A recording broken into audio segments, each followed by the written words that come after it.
शुरुआत नहीं हुआ था, इस चर्च का शुरुआत, तो हम लोगों से मिला करते थे, सबको देखते थे, तो बड़ा अजीब सा लगता था। हम हर तरफ बीमार लोगों को देखते थे, निराश लोगों को देखते थे, परेशान लोगों को देखते थे,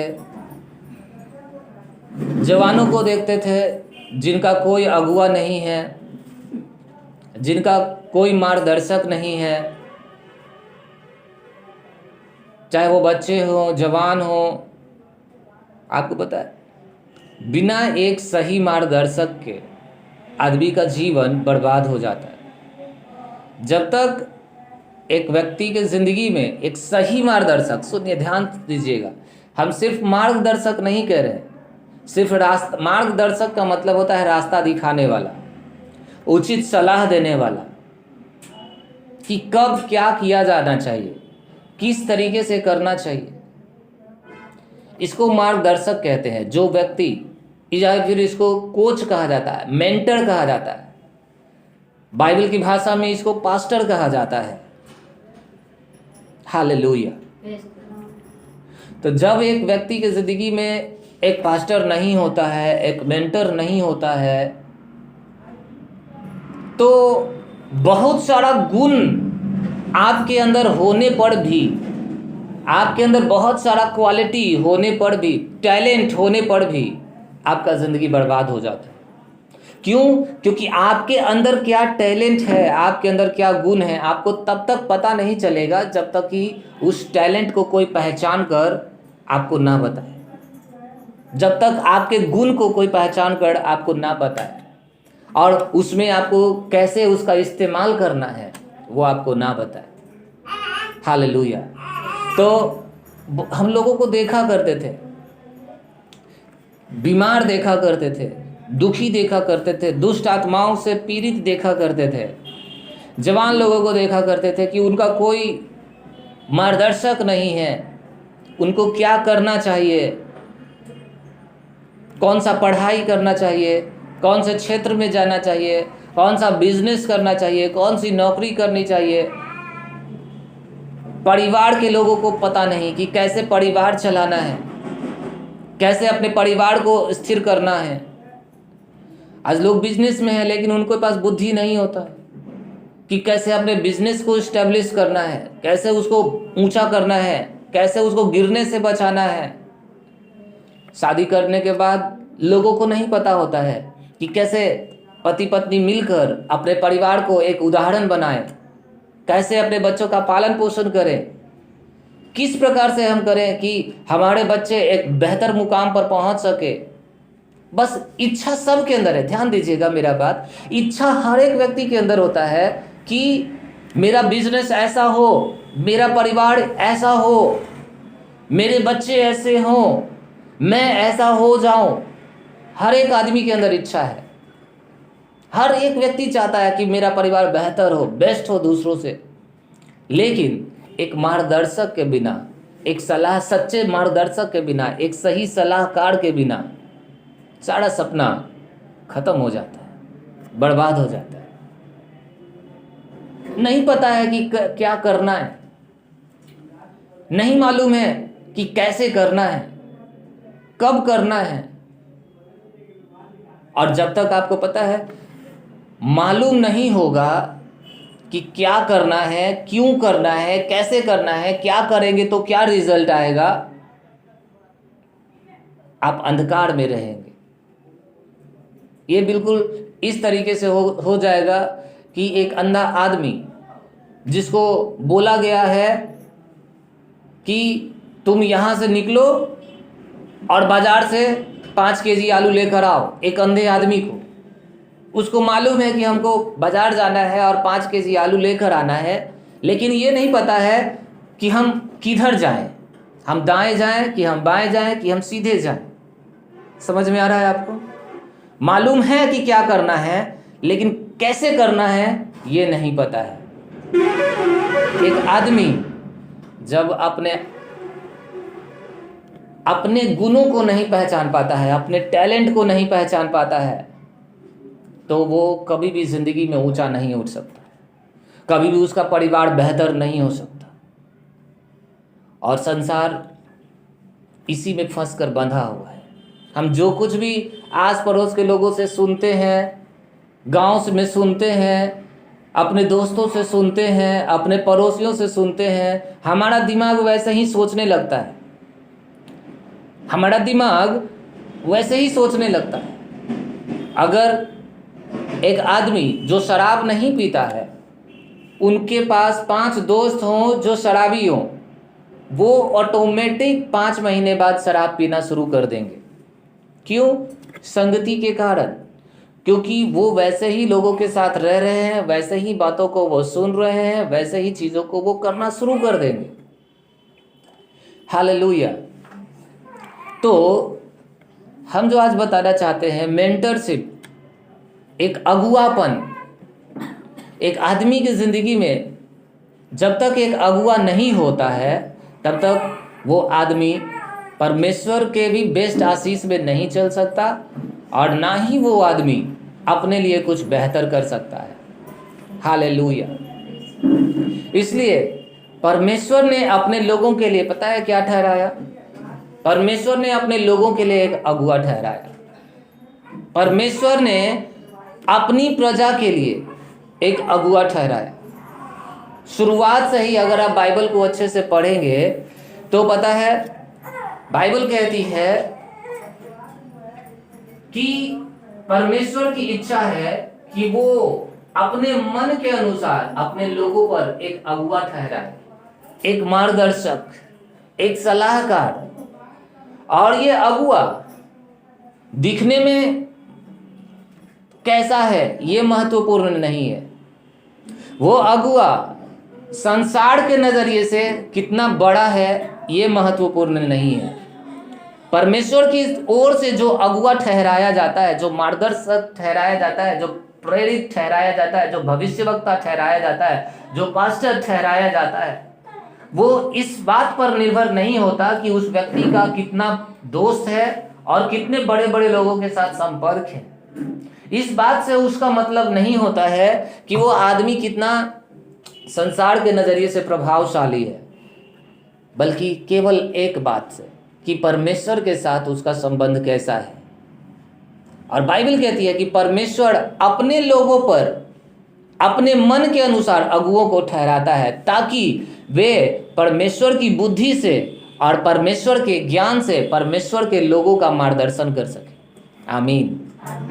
परमेश्वर की बुद्धि से और परमेश्वर के ज्ञान से। परमेश्वर ने जो अगुवा ठहराया है, जो पास्टर ठहराया है चर्च के ऊपर, समाज के ऊपर, शहर के ऊपर, तो पास्टर के पास एक जिम्मेदारी होता है। जिम्मेदारी क्या होता है कि जब पास्टर अगुवाई करता है, जब पास्टर किसी को सलाह देते हैं, जब पास्टर किसी को मार्गदर्शित करते हैं, तो वो पास्टर की बुद्धि के अनुसार नहीं होता और ना ही लोगों के मर्जी के अनुसार, कि लोग क्या आशा करते हैं उस अनुसार पास्टर उनको समझ दे या उसको सलाह दे। उदाहरण के लिए कई बार जब कुछ लोग चर्च में आते हैं तो उनको लगता है कि आपके समझ के अनुसार पास्टर आपसे बात करे, आपकी बुद्धि के अनुसार पास्टर आपको सिखाए, लेकिन ये ऐसा नहीं है। बाइबल कहती है कि परमेश्वर अपने मन के अनुसार ठहराता है, ताकि एक प्रेरित, एक भविष्यवक्ता, एक पास्टर परमेश्वर की बुद्धि से और परमेश्वर के ज्ञान से परमेश्वर के लोगों का मार्गदर्शन कर सके। परमेश्वर की बुद्धि का मतलब क्या होता है? बाइबल कहती है यहोवा का भय मानना परमेश्वर का बुद्धि है। तो जब एक पास्टर किसी को सलाह देता है तो एक पास्टर को लोगों का भय नहीं होता कि लोग उसके बात को सुनकर कैसा रेस्पॉन्स करेंगे। उसको इस बात का ध्यान रखना होता है कि परमेश्वर का भय। आमीन। परमेश्वर का भय, क्योंकि वो पास्टर परमेश्वर के सामने खड़ा है, क्योंकि वो पास्टर परमेश्वर के दूतों के सामने खड़ा है, क्योंकि वो पास्टर के मुंह का इस्तेमाल पवित्र आत्मा कर रहा है अपने लोगों से बात करने के लिए। इसलिए आपको हम एक बात आज बताना चाहते हैं कि जब आप प्रभु के आशीष में बढ़ना चाहते हैं, अपने अगुआ के ऐसे अधीन हो जाना सीखिए जैसे कि परमेश्वर के, और ये चीज आपको आशीष के एक नए स्तर पर लेके जाएगा, आशीष के एक ऊंचे स्तर पर लेके जाएगा, चमत्कार के एक ऊंचे स्तर पर लेके जाएगा। हर बार जरूरी नहीं है कि परमेश्वर आपको एक ऐसे जगह पर लेकर जाए जहां पर सब कुछ ठीक हो, जहां पर सब कुछ बेहतर हो, जहां पर परमेश्वर के लिए आपके मुंह से केवल तारीफ निकालना एक आसान बात लगे। नहीं, दाऊद भजन संहिता में कहता है, राजा दाऊद, कि जब मैं अंधेरी वादियों से होकर गुजरूंगा, जब मैं अंधकार की घाटियों से होकर गुजरूंगा, जब मैं मुश्किल समय में से होकर गुजरूंगा, तो भी मैं नहीं डरूंगा, क्योंकि मेरा परमेश्वर मेरे साथ रहता है। हालेलुया, मेरा परमेश्वर मेरे साथ रहता है। उसका अर्थ क्या था? उस बात का अर्थ ये था, ध्यान से समझेंगे इसको, उस बात का अर्थ ये था कि कई बार परमेश्वर आपको अंधेरी घाटियों से लेकर जाता है, जहां पर लोग आपको पसंद नहीं करेंगे, जहां पर लोग आपको अपमान करेंगे, जहां पर लोग आपका ख्याल नहीं करेंगे कि आपको क्या, आपके साथ क्या चल रहा है। लेकिन वैसे समय में परमेश्वर आपको कुछ सिखाना चाहता है। ऐसा समय आएगा कि जब आपका बिजनेस सही नहीं चलेगा, आप परमेश्वर के लिए कुछ करना चाहते हैं, लेकिन आपका परिवार तितर बितर हो रहा है, आपके घर में शांति नहीं है, आप चाहते हैं वो परमेश्वर यदि ऐसा हो जाता तो मैं ऐसा कर पाता, लेकिन वो आपके अनुसार नहीं है। ये इसका अर्थ ये नहीं है कि परमेश्वर का ध्यान आप पर नहीं है, नहीं, ये गलत है। परमेश्वर का ध्यान आपके ऊपर है, लेकिन परमेश्वर चाहता है कि आप अधीनगी में रहना सीखें, उस कठिनाई के बावजूद। सुनिए, अक्सर देखा गया है कि जब लोगों के पास परेशानी होता है, अक्सर देखा गया है कि जब लोगों के पास मुश्किलें होती हैं, तब वो अपने अगुए के पास आते हैं, तब वे चर्च में आते हैं, तब वे अधीनगी में रहना सीखते हैं। लेकिन जैसे ही परेशानी खत्म होती है, उनका दिमाग बदलना शुरू हो जाता है। अब वो चर्च के प्रति जिम्मेदारी को भूल जाते हैं। वो कोशिश करते हैं कि नहीं, अब जैसे जिंदगी चल रहा है वैसा चले, और ये परमेश्वर नहीं चाहता। क्यों नहीं चाहता? क्योंकि जब आप परमेश्वर से दूर होने लगते हैं, तब आप शैतान के करीब होने लगते हैं। हालेलुया। जब आपके घर में वोल्टेज कम होगा तो रोशनी कमने लगेगी, और अंधकार ऑटोमेटिक क्या होने लगेगा? बढ़ने लगेगा। पता है आपको? कभी, अब तो नहीं, लेकिन आज से 5 साल पहले, 6 साल पहले ऐसा हुआ करता था कि शाम के टाइम में अचानक वोल्टेज कम जाता था, और हमारे घरों में येलो कलर का बल्ब लगा रहता था, और जब वोल्टेज अच्छा होता था तो पूरा घर रात को चमकता रहता था, रोशनी चारों तरफ हुआ करती थी। लेकिन जैसे ही सब लोग हीटर चलाना शुरू कर देते थे, मोटर चलाना शुरू कर देते थे, वोल्टेज डाउन हो जाता था, और बल्ब का चमक खत्म हो जाता था, और सिर्फ फिलामेंट लाल कलर का जलते रहता था। रोशनी खत्म हो जाता था, बॉल जलते रहता था, रोशनी घर में से खत्म हो जाता था, और अंधेरा चारों तरफ भर जाता था। कितनों को याद है ये वाला दिन? याद है आपको? ऐसा क्यों होता था? बल्ब जल रहा है, लेकिन रोशनी आ नहीं रही है। मसीहियों की जिंदगी में ये बहुत खतरनाक समय होता है। हालेलुया। क्रिश्चियन लोगों की जिंदगी में ये खतरनाक समय है। बल्ब जल रहा है, कहने के लिए मसीह बन रहे हैं, लेकिन आपके का प्रकाश नहीं है, आपका उजियाला नहीं है, आपके जिंदगी में जो चीज होना चाहिए वो चीज नहीं है। बल्ब जल रहा है, लेकिन उसमें वोल्टेज नहीं है। तो वैसे समय में आपको क्या करने का जरूरत है? आपको जरूरत है अधीनगी में रहने के लिए सीखने का। हालेलुया। सुनिए, जब पाप करने का मौका नहीं है तब हम पाप नहीं करते हैं, ये अच्छा है। लेकिन क्या तभी हम पाप नहीं करेंगे जब हमको पाप करने का मौका मिले? ये मसीहत है। हालेलुया। जब हमारे पास कोई मौका नहीं है किसी का चुगली करने का, ठीक है, तब हम चुगली नहीं करेंगे। लेकिन क्या जब हमारे पास मौका है कि हम फलाने का चुगली करें, उसके पास जाकर के, क्या तभी मेरे मुंह में चैन बंद रह सकता है कि हम उसका चुगली ना करें? Praise the Lord. जब हमारे पास मौका है किसी को बदनाम करने का, क्या तब हम शांत रह सकते हैं कि हम किसी को बदनाम ना करें? यीशु मसीह ने कहा है कि जो कुछ तुम अपने लिए चाहते हो वही तुम दूसरों के साथ करो। जो कुछ तुम चाहते हो कि लोग तुम्हारे लिए करें, वही चीज तुम दूसरों के लिए करो।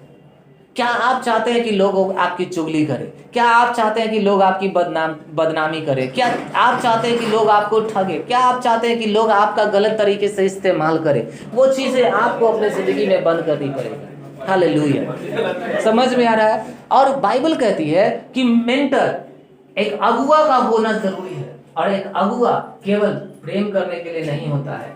एक अगुआ जो परमेश्वर ठहराता है वो केवल प्रार्थना करने के लिए नहीं होता है कि जब हमें जरूरत पड़े तो हम एक प्रार्थना करवा लें।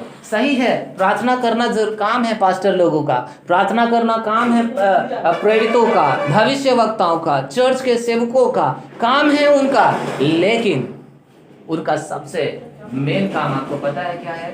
मेन काम है परमेश्वर के भेड़ों को चराना। पास्टर लोगों का मेन काम है परमेश्वर के भेड़ों को चढ़ाना, परमेश्वर के भेड़ों को चढ़ाना, समाज के भेड़ों को नहीं, संसार के लोगों को नहीं, परमेश्वर की भेड़ों को, जिन्होंने कहा है कि प्रभु यीशु मसीह आज से मैं आपका हूं, मैं आपको अपना उद्धारकर्ता बनाता हूं, आज से मैं अपने जिंदगी में अनंत जीवन को ग्रहण करता हूं, मैं मानता हूं कि मैं पापी था लेकिन अब मैं अपने बुरे कामों को छोड़ना चाहता हूं, मैं आपको अपने जिंदगी में मौका देना चाहता हूं। बाइबल कहती है परमेश्वर पास्टर और प्रेरित और भविष्यवक्ता ऐसे लोगों पर निर्धारित करता है ताकि वे लोग जो संसार से अलग होकर प्रभु के रास्ते पर चलना चाहते हैं उनका अगुवाई कर सके, उनका मार्गदर्शन कर सके। और मार्गदर्शन किस चीज में? केवल बीमारी में, जब बीमारी होता है तब, जब परेशानी होता है तब, केवल बिजनेस में, केवल नौकरी में, केवल बीमारी में नहीं। बाइबल कहती है परमेश्वर ने मूसा को भविष्यवक्ता बनाया इजरायली लोगों पर, और परमेश्वर मूसा को नियम बताता था कि तुम मेरे लोगों को जाकर बताओ क्या करना है और क्या करना है और क्या करना है और क्या नहीं करना है। और परमेश्वर के पास मूसा जाता था, परमेश्वर मूसा से बातें करते थे, और जो बात परमेश्वर मूसा से करते थे वो बात आकर मूसा परमेश्वर के लोगों से करता था। मूसा परमेश्वर के पास जाता था, वहां से परमेश्वर का संदेश लाता था और परमेश्वर के लोगों को बताता था। निर्गमन अध्याय 20 वचन 1 से 19 में परमेश्वर ने मूसा को कुछ आज्ञा दिया। उसने कहा कि मैं तुम्हारा परमेश्वर यहोवा हूं, मुझे छोड़ और किसी को ईश्वर करके ना मानना, क्योंकि मैं एक जलन रखने वाला परमेश्वर हूं। जो मुझसे प्रेम करते हैं मैं उनको उनके बाल बच्चों सहित उनके नाती पोतों तक को आशीष देता हूं, उनकी 1000 पीढ़ियों को आशीष देता हूं। लेकिन जो मुझसे नफरत करते हैं, जो मुझसे बैर करते हैं, उनके ऊपर मेरा गुस्सा होता है और उनके नाती पोतों और 1000 पीढ़ियों तक श्राप होता है। इसलिए मैं तुम्हारा परमेश्वर यहोवा हूं, केवल मुझे अपना ईश्वर करके मानना, ना तो आकाश के किसी पक्षी का, ना ही जल में किसी जानवर का, और ना ही अपने लिए कोई मूर्ति खोद कर बनाना, क्योंकि तुम्हारा परमेश्वर यहोवा पवित्र परमेश्वर है। उसने दूसरा आज्ञा दिया कि तुम अपने परमेश्वर का नाम व्यर्थ मत लेना। फिर उसने तीसरा आज्ञा दिया कि 6 दिनों तक तुम काम करना, 7वें दिन तुम परमेश्वर के घर में रहना, क्योंकि 6 दिन तक तुम्हारे परमेश्वर यहोवा ने काम किया और आकाश और पृथ्वी और सारी चीजों को बनाया। इसलिए तुम भी 6 दिनों तक काम करो और 7वां दिन परमेश्वर के घर में रहो, परमेश्वर की सेवा करो, परमेश्वर की महिमा करो। फिर उसने आज्ञा दिया तुम अपने माता पिता की आज्ञाकारी बनो, माता पिता का आदर करो, क्योंकि जो कोई माँ बाप का आदर करता है उसका उम्र बढ़ेगा। हालेलुया। जो कोई माता पिता का आदर करता है उसका उम्र बढ़ेगा, वो इस पृथ्वी पर ज्यादा दिन तक जी सकेगा। फिर उसने कहा चोरी मत करना, फिर उसने कहा झूठ मत बोलना, झूठी गवाही मत देना, किसी भी चीज का लालच मत करना, ना तो किसी के धन संपत्ति का, ना तो किसी की पत्नी का, ना तो किसी के पति का, ना तो किसी की भेड़ बकरी का, और ना ही किसी के पद का, किसी भी चीज का लालच मत करना। इस तरीके से परमेश्वर ने मूसा को बताया कि परमेश्वर उनके लोगों को बताए। परमेश्वर ने मूसा को यह भी बताया कि मूसा मेरे लोगों से कह दे कि तू अन्य जातियों में विवाह मत करना, क्योंकि अन्य जातियों में विवाह करने से तेरे वंश पर श्राप होगा। हालेलुया। मूसा पहाड़ पर जाता था, 40 दिन तक का उपवास करता था, परमेश्वर के सामने रहता था, घुटने टेक कर प्रार्थना किया करता था। उस मूसा की मेहनत को कोई आम आदमी नहीं समझ सकता था, जो वो परमेश्वर के पास जाने के लिए करता था और परमेश्वर का बात सुनने के लिए करता था। लेकिन मूसा ऊपर से आता था, मूसा के चेहरे से लाइट निकलते रहता था, प्रकाश निकलते रहता था, क्योंकि वो परमेश्वर के साथ रह करके आता था। तो परमेश्वर का तेज उसके चेहरे पर दिखाई देता था, पवित्र आत्मा का आनंद उसके अंदर से दिखाई देता था, और मूसा लोगों से बात किया करता था। हालेलुया। बाइबल ऐसे गवाहियों से भरा हुआ है। जितने लोग मूसा के बातों पर चलते थे, ध्यान से समझेंगे इसको, जितने लोग मूसा की बातों पर चलते थे उनका जिंदगी हमेशा ऊंचा ऊंचा ऊंचा ऊंचा उठता जा रहा था। और जो कोई कतराता था, जो कोई कुड़कुड़ाता था, जो कोई ये करता था, बाइबल कहती है कि उनमें से कितने सारे लोग परमेश्वर की आशीष में पहुंचने से पहले ही वो नष्ट हो गए, वो मर गए। क्यों? क्योंकि उन्होंने परमेश्वर के अगुए को अस्वीकार कर दिया। हालेलुया। इसलिए आज आप सबसे हम ये बात कहना चाहते हैं, आपकी जिंदगी में एक अगुआ होना है। जब आप इस चर्च में आए हैं, ये चर्च को केवल हल्के में नहीं लेंगे, हम एक परिवार के सदस्य हैं और इसका मेन अगुआ है, मेन पास्टर है यीशु मसीह। मेन पास्टर इस चर्च का वही है और तब उसके बाद हमें। और आप उसकी अधीनगी में कैसे रह सकते हैं अगर आप मेरी बातों में बिलीव ना करो? आप उसके बात को, उसके सलाह को नहीं मान सकते हैं यदि आपके पास मेरा सलाह नहीं होगा। हालेलुया। इसलिए आज एक बात हम आप लोगों को कहना चाहते हैं, एक भटके हुए भेड़ की तरह नहीं, जिसका कोई अगुआ ना हो, जिसका कोई चढ़वाहा ना हो, बल्कि एक ऐसे भेड़ की तरह आगे बढ़ो सब, कि शैतान किसी को चीर फाड़ ना दे, शैतान किसी को नुकसान ना पहुंचाए, किसी परिवार को। आपको पता है यीशु मसीह की माँ मरियम थी और वो कुंवारी थी। यीशु मसीह का जन्म से पहले एक भविष्यवाणी किया गया था कि एक कुंवारी गर्भवती होगी और वो पुत्र जनेगी। हालेलुया। क्यों परमेश्वर ने मरियम को ही चुना यीशु मसीह की मां बनने के लिए? उस समय और भी बहुत सारी लड़कियां थी, मरियम से ज्यादा सुंदर, मरियम के जैसा पवित्र, परमेश्वर का भय मानने वाली। ध्यान से सुनो इसको। उस देश में और भी कई लोग थे जो परमेश्वर का भय मानते थे, और भी कई लोग थे जो परमेश्वर यहोवा का आदर करते थे, लेकिन परमेश्वर ने मरियम ही को क्यों चुना? अभी मैंने आपसे कहा, परमेश्वर ने मूसा को कहा था कि जाकर मेरे लोगों से कहना कि जो मुझसे प्रेम करते हैं मैं उनके नाती पोतों पर और उनकी 1000 पीढ़ियों पर आशीष देता हूँ, लेकिन जो मुझसे नफरत करते हैं, जो मुझसे बैर करते हैं, जो मेरी आज्ञाओं पर नहीं चलते हैं, मैं उनके 1000 वंश पर आशीष के बजाय उसका उल्टा करता हूँ। समझ में आ रहा है? अब जब सवाल था परमेश्वर के सामने कि यीशु मसीह को किसके गर्भ में भेजा जाए, तो उसके पास केवल एक सवाल नहीं था कि उसको केवल एक कुंवारी महिला चाहिए। नहीं, परमेश्वर के सामने एक सवाल था कि पहला तो वो पवित्र होनी चाहिए जिसके गर्भ में मुझे यीशु मसीह को भेजना है। एक पवित्र जो किसी पुरुष के संपर्क में नहीं गई हो, जो कभी किसी पुरुष के साथ नहीं रही हो, जिसकी आंखों ने किसी भी पुरुष का लालच नहीं करा, जिसके मुंह ने कभी किसी अनजान पुरुष का तारीफ नहीं करा। तब दूसरा सवाल था उसके पास कि वो पता है क्या होनी चाहिए? कुंवारी होनी चाहिए, पवित्र होनी चाहिए, और जिसके पूर्वज भी यहोवा का भय मानने वाले और पवित्रता में जीवन बिताने वाले होने चाहिए।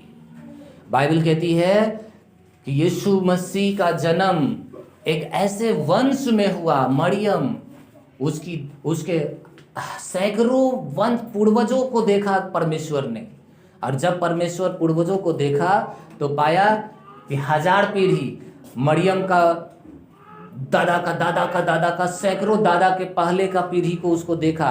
परमेश्वर ने देखा कि इसके परिवार में कोई नहीं भटका है, इसके खानदान में कोई नहीं भटका है, किसी का शादी अन्य जाति में नहीं हुआ, किसी को इधर उधर नहीं देखा गया। उदाहरण के लिए जो हम समझाना चाहते हैं वो ये कि मरियम एक ऐसी महिला उस समय परमेश्वर को मिली जिसका पूर्वज हजारों पीढ़ी तक अपने आप को प्रभु में संभाल के रखा, अपने आप को प्रभु में संभाल के रखा। आपको पता है आगे आपका आने वाला वंश आपके ऊपर निर्भर रहेगा कि आपका वंश कैसा होगा। आपका बेटा और बेटी और पोता और पोती, उनके बच्चे, उनके बच्चे, उनके बच्चे, उनके बच्चे, उनका जिंदगी कैसा होगा पता है? आपके जिंदगी के अनुसार उनका क्या होगा वो आज तय करेगा जब आप परमेश्वर का वचन सुनते हैं। सुनिए, परमेश्वर जब किसी को अपने पास बुलाते हैं तो परमेश्वर उस आदमी को नहीं देखते हैं, उसके वंशों को देखते हैं। और परमेश्वर ने इसीलिए अगुआ ठहराया है, और बिना अगुआ का कोई भी मसीही जिंदगी सही से नहीं जी सकता है, क्योंकि कोई उसका मार्गदर्शक नहीं होगा। कौन सा बिजनेस करना है पता नहीं, पता है लेकिन संसार के नजरिए से, परमेश्वर का बुद्धि नहीं। परिवार कैसे चलाना है पता नहीं। हालेलुया। बाइबल में ऐसे कई लोग थे, कई लोग जो परमेश्वर के रास्ते पर चलते हुए एक अच्छा मुकाम हासिल किया, परमेश्वर के साथ चला। लेकिन परमेश्वर के साथ कैसे चल सकते हैं हम? जब हम अपने पास्टर के अधीन होते हैं। बाइबल कहती है कि जो तुम्हें परमेश्वर का वचन सुनाते हैं, जो तुम्हें परमेश्वर का वचन सिखाते हैं, वो दोगुने आदर के योग्य समझे जाए। क्या आप सारी चीज़ों से बढ़कर आपके पास्टर की बातों को मान सकते हैं? यदि जिस दिन से ऐसा करने लगेंगे, आपको चिंता करने का ज़रूरत नहीं है कि क्या होगा। आपको बस एक बात ध्यान देना है, ये सारा चीज़ आपके लिए भलाई में बदल जाएगा। आपके दुश्मन हम आपको बता रहे हैं, आपके दुश्मन जो आपकी हानि करना चाहते हैं, वो कोशिश तो करेंगे आपका नुकसान करने का, लेकिन उनका कोशिश आपके लिए भलाई पैदा करने शुरू कर देगा। हालेलुया। आपका पैसा, मत सोचिए कि आप परिश्रम कर रहे हैं और उस परिश्रम पर परमेश्वर का आशीष नहीं है।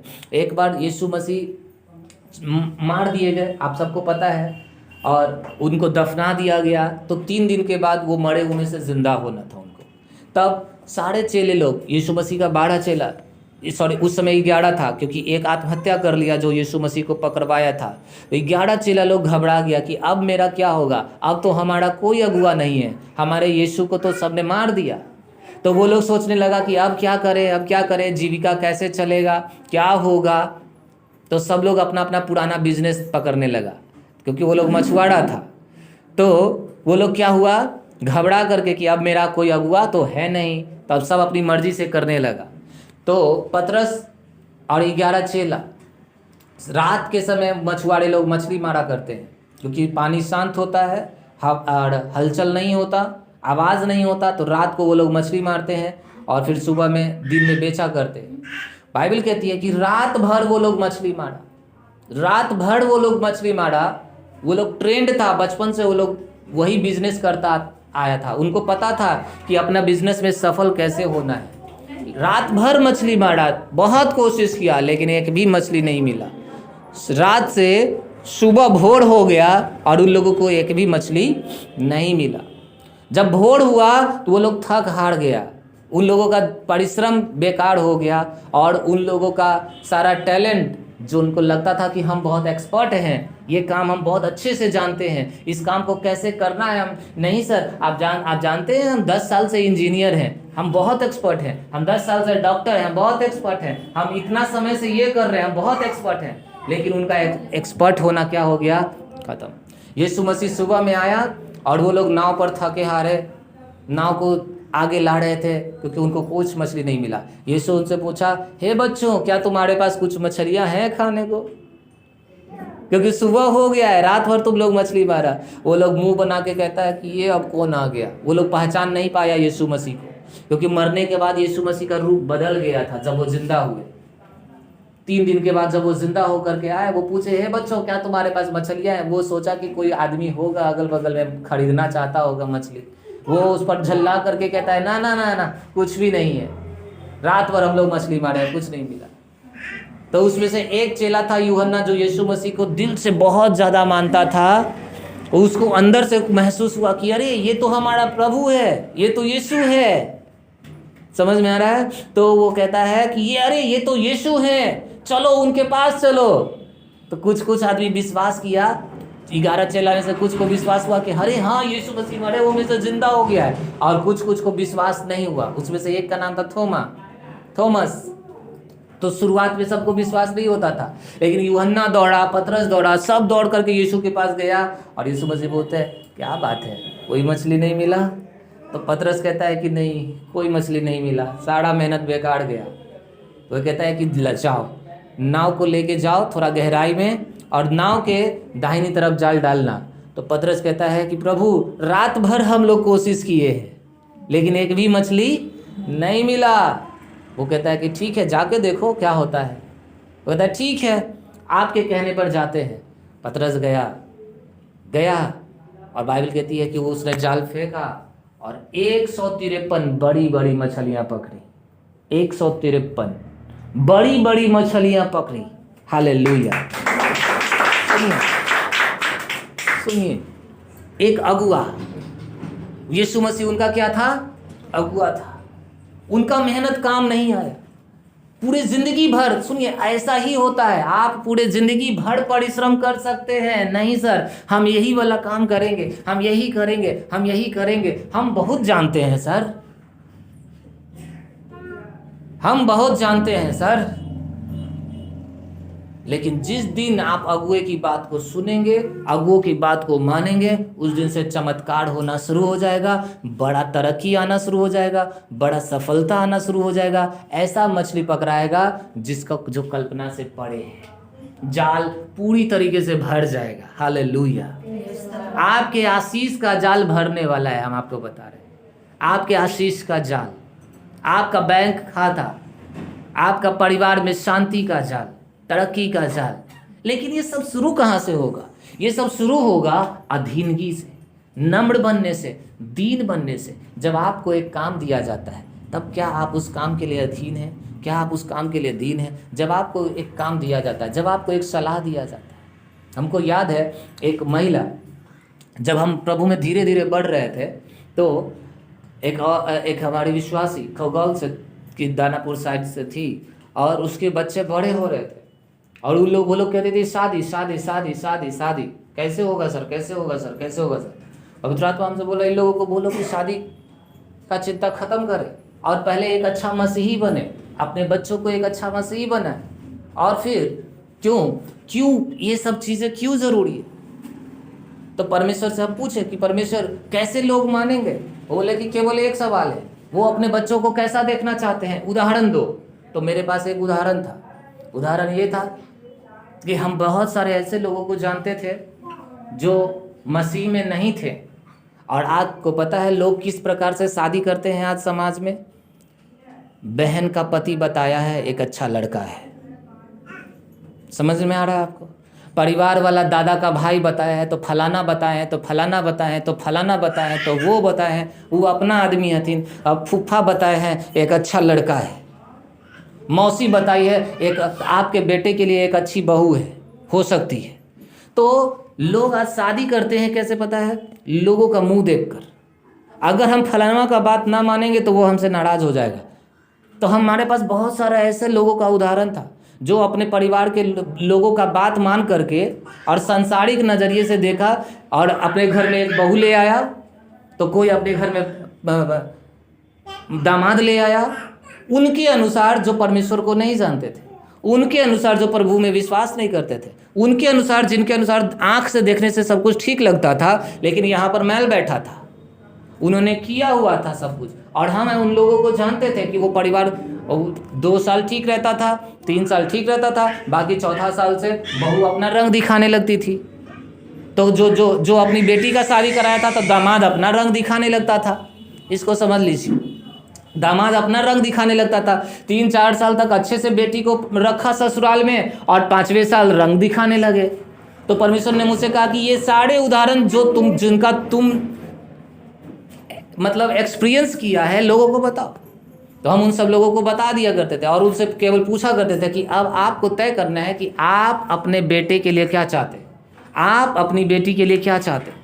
क्या ये कि आज आपके बेटी का शादी में, आज आपके बेटे के शादी में पूरा रिश्तेदार आए, भर पेट खाए, पैसा खर्च करवाए और पूरा आनंद मनाए, और 3 साल बाद बेटी को जब मार के ससुराल वाला घर से भगाए तो कोई भी उसको पहचानने से इनकार कर दे? आप ये चाहते हैं या 3 साल या 5 साल और इंतजार करके परमेश्वर की तरफ से एक सही रिश्ता चाहते हैं? हालेलुया। और आपको पता है, हम लोगों के शादी के मैटर में नहीं फंसते, केवल यही मेरा सलाह रहता है। लेकिन परमेश्वर का चमत्कार देखिए, जितनी भी लड़कियां आई हैं आज वो सब उन सलाहों को मानकर जो मैंने उनको बताया है, किसी का शादी एक अच्छे परिवार, किसी का इंजीनियर से हुआ है तो किसी का डॉक्टर से हुआ है, लेकिन सबको परमेश्वर इंतजार करवाया। जब आप चाहते हैं तब शादी नहीं, जब परिवार वाला कह रहा है तब शादी नहीं, जब आप देखते हैं कि उम्र हो गया है, अब मेरी बेटी 20 साल की हो गई है सर, मैट्रिक देला 6 महीना हो गया है, 5 साल हो गया है, तब नहीं। जब परमेश्वर कहता है तब, जब परमेश्वर कहता है तब, क्योंकि लोग नहीं आएंगे आपकी बेटी को जान बचाने के लिए और परेशानी बचाने के लिए। जो लोग आज आपको सलाह देते हैं वो तो पीछे हट जाएंगे। हालेलुया। समझ में आ रहा है आपको? जो आपको सलाह देते हैं वो पीछे हट जाएंगे, तुरंत वो नहीं आएंगे।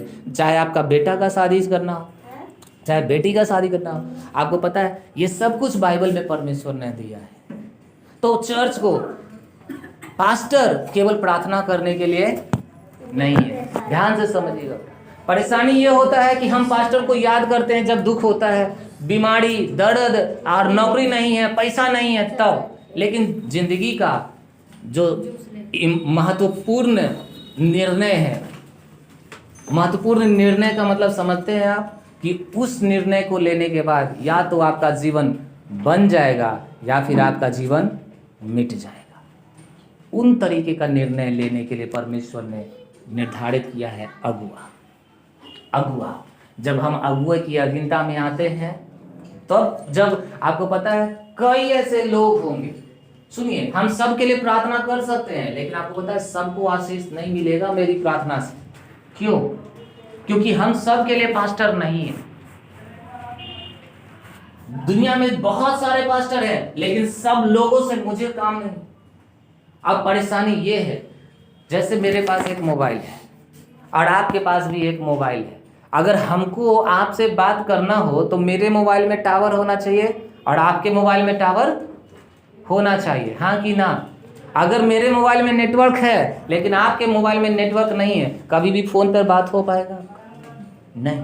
तो जो लोग पास्टर के अधीन नहीं होते हैं उनका मोबाइल में नेटवर्क ही नहीं होता। पास्टर का तो नेटवर्क होता है, आशीष तो भेजना चाहता है परमेश्वर, लेकिन आशीष को लेने के लिए नेटवर्क ही, समझ में आ रहा है? तो ये जरूरी होता है। यही वजह है कि हमें चर्च आना है। अब कई बार लोगों के पास परेशानी होता है, हम लोग दूसरों का मुंह देखते, फलाना जो काम करेगा, अरे वो भी तो क्रिश्चियन है, वो चर्च नहीं जाता है, वो भी तो क्रिश्चियन है, वो दशमांश नहीं देता है, वो भी तो क्रिश्चियन है, वो तो दारू पीता है। तो उसके पास जो रिजल्ट है वही रिजल्ट आप भी लेना चाहते हैं? आप भी लेना चाहते हैं? अगर नहीं, बदल जाइए। अगर नहीं तो क्या हो जाइए? बदल जाइए। पास्टर को और चर्च को केवल प्रार्थना करने का एक मशीन नहीं समझेंगे हम। हाँ, अपनी परेशानी बताएंगे, ये जरूरी है कि आप बताएं, आपके लिए प्रार्थना किया जाए। लेकिन तब क्या, जब आप एक बिजनेस शुरू करना चाहते हैं? लेकिन तब क्या, जब आप एक नौकरी पर जाना चाहते हैं? तब क्या, जब आपका बच्चा जन्म लिया घर में? तब क्या, जब कोई अच्छा काम हो घर में? तब हम पास्टर को नहीं याद करेंगे। तब तो अपने से सब कमा हो जाती, काहे लगी बोलेगी उनका। हाँ, आज थोड़ी कोई की तबीयत खराब है और यहीं पर हम गलती कर रहे हैं। हालेलुया। वंश पर आशीष देना है, केवल अपने तक आशीष लेकर के और फिर बीमारी में और परेशानी में और श्राप में नहीं चले जाए। हालेलुया। हम ऐसे लोगों को जानते। सुनिए, आज हम शादी और विवाह के बारे में क्यों बोल रहे हैं? क्योंकि ये टाइम है कि लोगों के पास चिंता होता है जब चर्च में आते हैं, क्योंकि लोग आपसे कहेगा कैसे शादी होगा? अरे कैसे शादी होगा? तुम मेरा ठेका थोड़ी ले ले। अब उससे ऐसे जाके बोलिएगा नहीं, लेकिन आप सोचिए इस बात को। हालेलुया। हमको ध्यान में है, मेरी अपनी दीदी का शादी जब हम उस समय मेरा उम्र लगभग 13-14-15 साल हुआ होगा जब मेरी बहन का शादी था, मेरी दीदी का शादी था। और मेरे पापा लोग अपना बुद्धि नहीं चलाया करते, तो मम्मी मेरी बुद्धि चलाती थी उन अपने भाई के बारे में, यानी मेरे मामा जो बोले वो होगा, और पापा का बुद्धि चलता था उनके करीबी वालों के पास, यानी इन दोनों के पास कोई समझ नहीं था। तो वो मम्मी का मायका वाला कुछ बोल रहे हैं और उनका मायका वाला कुछ बोल रहे हैं, और जिनका बात दोनों का बात मिल गया तो जाकर के एक शादी करा दिया गया जहानाबाद। ठीक है, परिणाम क्या हुआ? देखिए, हम बच्चा थे, छोटा थे, 14-15 साल के थे, लेकिन बुद्धि था हमारे अंदर, पवित्र आत्मा का था अनुग्रह, तो हमें पसंद नहीं था। लेकिन परेशानी क्या हुआ? शादी के लगभग 7-8 साल तक कोई बच्चा नहीं, और उसके वजह से मतलब 6 महीने में, 2 महीने में हमेशा झगड़ा, हमेशा झगड़ा, हमेशा झगड़ा। और झगड़ा कोई छोटा मोटा झगड़ा नहीं, आप जानते हैं ससुराल वालों का झगड़ा किस प्रकार का हुआ करता है। और बात यहाँ तक आ गया था कि 2-3 बार तलाक तक का बात, इतना ज्यादा पीटा पीटी हुआ करता था, मारपीट हुआ करता था। और तब शुरू से ही हम जो है ना बड़ा आदमी टाइप का बात करते थे, तो हम मम्मी लोग से कहा करते थे, हम मना कर रहे लोग तो काहे नहीं सुन लेंगे। क्योंकि हमारे पास जब सब ऐसे बात करते थे तो हम डायरेक्ट कह देते थे पहले कि मना तो हम करबे कर रहा लोग काहे नहीं सुन लेंगे। तो इस तरीके से हुआ करता था, कई बार तलाक तक मैटर पहुंच जाता था। लेकिन पहली बार शायद 2014 में एक दिन हम सुबह उतरे अपने कमरे से, और हमको नीचे जाना पड़ता है फर्स्ट फ्लोर पर, हम लोग 3 तल्ला पे रहते हैं, तो नीचे मोटर चलाना पड़ता था। तो हम सुबह नीचे उतरे, और वो वहाँ अपने ससुराल से मार खा करके यहाँ आकर के रह रही थी। ठीक है, तो यही होता है ना कि मार पीट करके भगा दो, जाके रहो।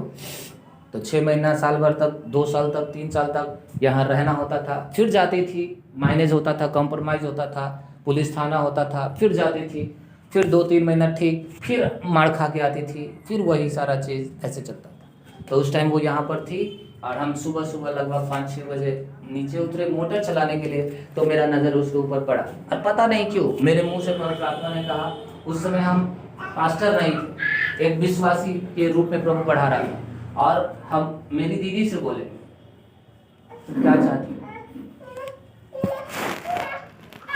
किसी भगत के यहाँ नहीं जाना और कुछ मत करना, देखना अगले साल तुम्हारे पास बच्चा होगा। ये 2 बात बोले, और आपको पता है क्या हुआ?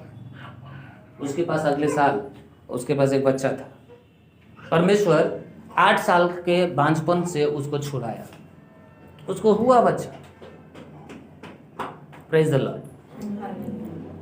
लेकिन आपको पता है, हम संतुष्ट हो जाते हैं छोटी सी चीजों में। अब बच्चा तो हुआ, अब बच्चा को बढ़ाने का बुद्धि कैसा है? कहाँ से आएगा वो बुद्धि कि वो बच्चा नंगे पुंगे सड़क पर जाएगा, रोड पर जाएगा, गाली देगा, शराब देगा, जुआ खेलेगा, दारू पिएगा, कि सही दिशा में जाएगा, पढ़ाई करेगा, लिखाई करेगा। अब ये वाला बुद्धि कहाँ से दे कोई? तो वो उसके लिए अधीन होना पड़ता है, उसके लिए अधीन होना पड़ता है। आज मेरी दीदी का हर चीज़, जब से मसीह में हम लोग बढ़े हैं, हम दोनों मतलब अक्सर प्रार्थना क्या करते हैं, हर चीज़ ठीक हो गया, सारा मैटर क्लोज, सब कुछ ठीक, लेकिन एक चीज़ ठीक नहीं, परिवार में शांति और परिवार में एकता। झगड़ा खत्म, क्लेश खत्म, बीमारी खत्म, सब खत्म, लेकिन वंश पड़ासी नहीं। समझ में आ रहा है हम आपको क्या? ये हम अपने घर का बात बता रहे हैं। तो इससे फर्क नहीं पड़ता है कि आप कितना साल से यीशु मसीह को जानते हैं, क्या आप अधीन हैं?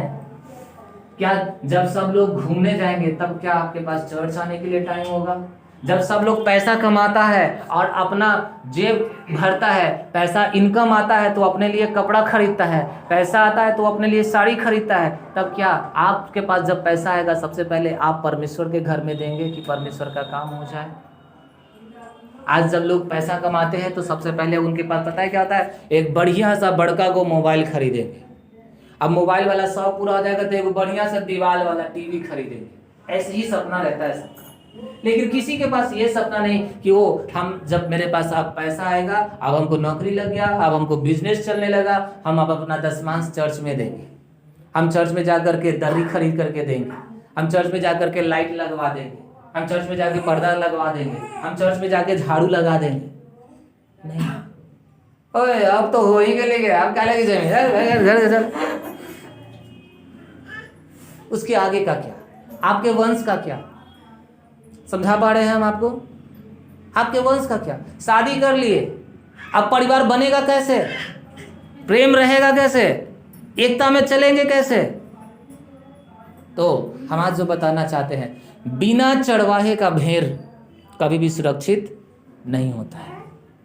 आप कितने भी टैलेंटेड क्यों ना हो।